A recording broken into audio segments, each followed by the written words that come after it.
The charnel reek escaped the graveyard and hung heavily over the village. It came from every rough wooden doorway, from every window, from every byre. It came from the dead lying unburied in the streets, and it came from the living. A fine timber church dominated the village. Hymns sung from ragged throats croaked outwards, like the calls of carrion birds. But no carrion bird came to the village. They would not feast upon the dead there. Outside, 2 troubled worthies stood. Neither was untouched by the plague. One was the mayor, Sana Torrell, a tall man, handsome features blighted by clusters of purple sores. By him was Gulvig, village preceptress, bent and old already before the sickness came. Her face stared always now at the mud, and her hands shook upon her staff. She coughed often, and hard. "The sickness grows worse," she said. "We must pray to the Emperor," he said. "It is our only salvation." She laughed. All too quickly it became a dreadful hacking. She spat blood.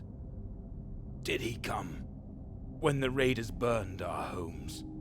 Did he come when the drought struck? Did he come when our children died of the bloody flux? He did not," she said. "The Emperor has turned his face from us. That is the truth of it."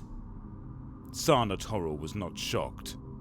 Devout in her youth, experience had destroyed Gulvig's faith, wearing it away like a tooth's enamel, to leave an exposed nerve of resentment. She peered at him from under her thatch of coarse grey hair, expecting rebuke.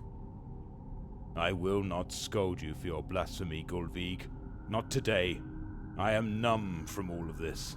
But I will pray, for there is nothing else to do." "You think I am right, then?" she said. Sana Torrell did not reply. Encouraged, Gulvig went on. "There are others to whom we could raise our voices. One who could cure our sickness."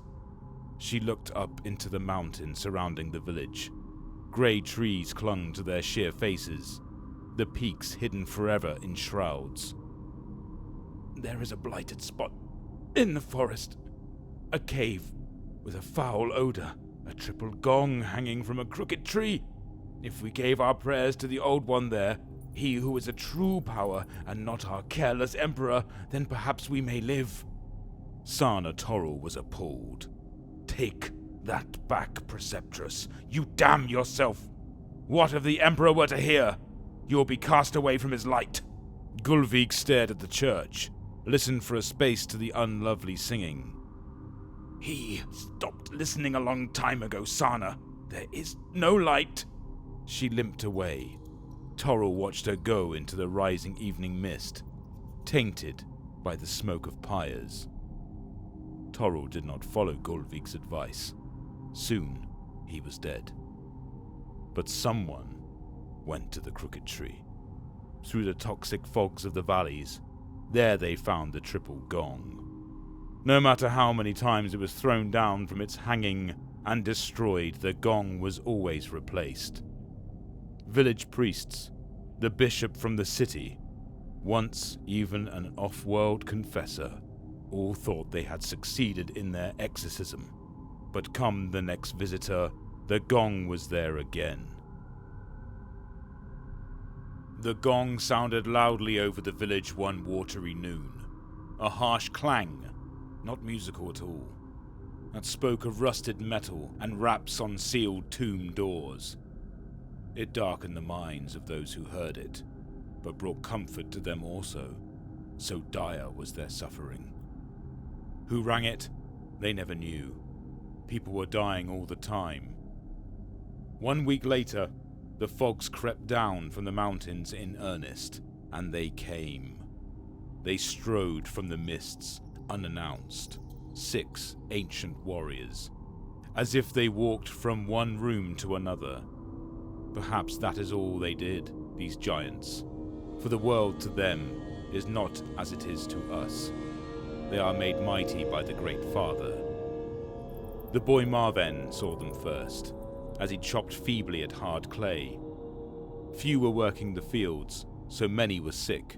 Marven had 6 siblings, all ill. His parents were dead of the plague. He, the youngest, was yet healthy. They said he was blessed, but he was hungry. There was no one to provide the village with its food, and his arms grew weaker every day. He was not big enough to successfully tend the field at the height of his strength. Now his efforts were pathetic. He cried as he dug, knowing he could never feed his brothers and sisters. The gritty squelch of the mattock in the clay took up time, like a song. Marven paused, thinking he was losing his mind. Silence. He heard nothing. He glanced about the wet fields, fading rapidly into the mists. The black line of the causeway, their abrupt horizon. Marven began digging again, and almost immediately stopped. This time he heard the song for certain. A dirge, punctuated by jovial shouts. He stopped his efforts, laying down his mattock. 6 giant shadows strode through the fields on the causeway. He watched them go, mouth open. They were misshapen and shambled, although they moved quickly. The song and the figures were swallowed by the fog. He stared after them, unsure what to do. Unexpected pain stabbed at his calf. He cried out and looked down at the cause of his injury. A fat, malicious creature leered up at him from the mud, teeth pink with Marven's blood. It pointed a bent finger at him and tittered. Only then did Marven run. 6 warriors of the Great Father strode into the square. The villagers present stopped whatever listless tasks they were about. Cries went up, and more villagers came, until a thin crowd had gathered. The warriors were as tall as the mountains, and as ravaged, blessed prodigiously by the Great Father. A potent miasma cloaked them. They were clad in ancient war gear, rusted edges biting into their puffy skin. Their weapons had fitments of slimy wood. Every one of them exhibited the signs of terrible disease. Their flesh was pitted with sores. Many were missing extremities, nose, fingers, jaws, or ears. Their armor was let out in the middle, for the sake of their bloated bellies. Others had disposed of part of their harness that would no longer accommodate a distended foot or a swollen arm. A few fat flies buzzed about. When these came close to the villagers, they recoiled in fear, for human faces stared back from black-haired bodies. For all their horrible appearance, the warriors were tall and proud. They surveyed the crowd heartily. When they had judged the number of people present sufficient, their leader spoke. Children of the Great Father, you called upon us, and we have answered. His voice gurgled. He stared around the square with rheumy eyes. The whites were yellow, patterned with bright red veins. They were dangerous, those eyes. A sharp mind was behind them, but the edges of it were as corroded as the edges of his armor, nibbled at by insanity. His skin was scabbed, and scurf clung to the corners of his mouth. His teeth were grey. We will bless you as you have requested. We have one amongst us who has the ear of the Great Father. He pointed at a slobbering monster in their midst. Its flesh was like wax heated, let to run, then set again. His eyes were stretched teardrops, his mouth a long drooping orifice, into which was jammed a filthy metal pipe. His hands were fingerless, like mittens. One leg was a nest of writhing tentacles that plucked at the soil. So repugnant was he, those that looked directly at him felt their minds slipping away. His armor was all that gave him the shape of a man. Through our brother, the Great Father will bestow upon you his gift, for ours is a God who listens. He is not insensitive to the suffering of his children. Silence. Coughing. The remaining villagers looked on with terror, admixed with hope. There was a commotion at the edge of the crowd. Gullveig hobbled forward. She had worsened, her face a yellow and purple mass of bruises. She coughed every other word. They came! They came! Do you see? Do you see now? I was right. The old ways are strong here, stronger and truer than the corpse lord. This would have once earned her a painful death, but the others did not move against her. She pulled herself a little higher on her staff, so that she might look into the eyes of the leader. What is the price of our salvation? She asked. You are wise, said he. Gullveig coughed and spat bloody phlegm into the filth of the square. The leader's ruined lips smiled at this. Nothing of value is given freely, she said. He nodded. We ask only this of you. Among your number is a boy, untouched by plague. Bring him to us, and we will be gone, and you will be free. One boy? She asked. One boy? For all of us? Yes. He nodded. His goiter creased repulsively around the gorget of his armor. Whispers from the crowd. Marvin. He means Marvin. Some of the crowd were against this sacrifice. Not many. That they stood listening to such creatures at all spoke volumes for their moral flexibility. Gullveig stood as tall as she could against the pressure of her bowed back. It is one of us. That is all. One. To save all the others. Muttered debate went among the villagers. The warriors waited patiently, and not for long. In short order, a party of the least sick was dispatched. Marvin was brought. His skin had become waxy, and he sweated profusely, but he struggled desperately. Here he is! Here is the only one who was free of the plague, said Gullveig. Hope had given her strength, and her voice was clearer. Marvin could not get away. The hands that were laid upon him were feeble with disease, but he was only one, after all, and his limbs were by now burning with infection. He ceased his efforts and was slung to his knees before the warriors. Will you kill me? He asked. Do you wish to die? No, said Marvin. I do not. Who does? The leader laughed. His men joined in. An unwholesome sound.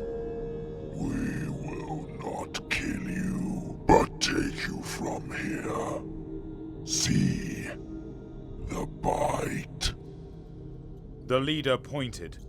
The giants crowded in to look. This is from one of the Great Father's creatures. Such a wound should be fatal within minutes, but you live still. Although not for much longer. Do you not see, boy? You are blessed. You have already been chosen. For what? Said Marvin. His face was white, and from more than the imp's poisons. To become one of us. We have waged the long war for millennia. Death takes us all eventually. We need be 7, for the number is sacred. There are but 6 of us, as you can see. Marven struggled to his feet. The giants did not move, but his neighbors and kin blocked his escape. "We are sorry, lad," they said, and pushed him into the arms of his new masters. Do not grieve. Ours is a jolly lord, and long life awaits. The leader said to him. 2 of his warriors took Marvin's shoulders in their huge, diseased hands. The giants left, the mist growing thicker to envelop them one by one. "Sirs, what of your blessing?" said Gulvig desperately. The leader turned back from the fog, swallowing his men. Why, it is already done, he said. Be merry. You are blessed. You have Nurgle's gift. "You have cured us!" The leader was genuinely perplexed. His ruined features creased. Why would we do such a thing? This plague is a rich present from the Father. It is not ours to take. He turned and walked into the fog. His shape became indistinct. "Then kill us then! End our suffering!" called Gulvig. Do not be frightened. You will not die. You will never die. He was gone, and they did not die. Ever. The village is no longer there, nor is the fane on the mountainside. But it is said that on foggy nights the gong can be heard. It is unwise to linger then, for the mists can trap a traveller upon roads he never intended to travel. He might find himself stumbling into the square of that village, where the lost souls of its people are tormented still. They are agonized by disease, and will never find release. Such is the nature of Nurgle's gift.